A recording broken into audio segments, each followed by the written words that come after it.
বন্ধুরা, ভারত নিজেদের ব্রহ্মোস এনজি মানে ব্রহ্মোস নেক্সট জেনারেশনের মিসাইলকে নিয়ে বড় প্রকাশ করেছে।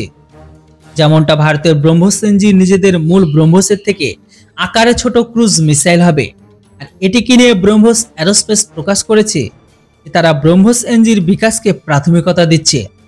কিন্তু ব্রহ্মোস এনজিকে নিয়ে একটি বড় প্রশ্ন ছিল যে এই মিসাইলটি লঞ্চ কিভাবে হবে আর কোন প্ল্যাটফর্ম থেকেই বা লঞ্চ করা হবে, আর ব্রহ্মোসকে কি ভারতের নতুন আর পুরনো সমস্ত প্ল্যাটফর্মে যোগ করা যাবে, ওখানে থেকে কি এটিকে লঞ্চ করা যাবে?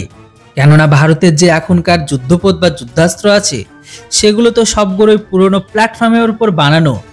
কিন্তু এখন এটিকে নিয়ে ব্রহ্মোস অ্যারোস্পেস প্রকাশ করেছে যে ব্রহ্মোস এনজির জন্য কোনো যুদ্ধজাহাজকে আলাদা করে বানানোর প্রয়োজন নেই, কেননা ব্রহ্মোস এনজির খুব সহজে টর্পেডো টিউবের মাধ্যমে লঞ্চ করা যাবে, যেটি প্রথম থেকে সমস্ত যুদ্ধজাহাজে অলরেডি মজুদ আছে। মানে ভারতের যতগুলো ব্যবহারকারী যুদ্ধাস্ত্র আছে সবগুলোতে ব্রহ্মোস এনজিকে ফায়ার করতে সক্ষম। এখানে আবার ভারতের বায়ুসেনা তেজস MK1 আর তেজস MK2 এই দুটো ফাইটার জেট ভারতের ব্রহ্মোস এনজিকে ফায়ার করতে সক্ষম।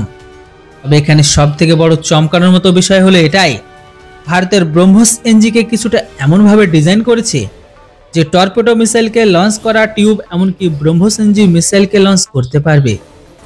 এমতো অবস্থায় ভারতের ব্রহ্মোস এনজি গোটা বিশ্বের এমন একটি মিসাইল হবে যেটিকে টর্পেডো টিউব থেকেও লঞ্চ করা সম্ভব।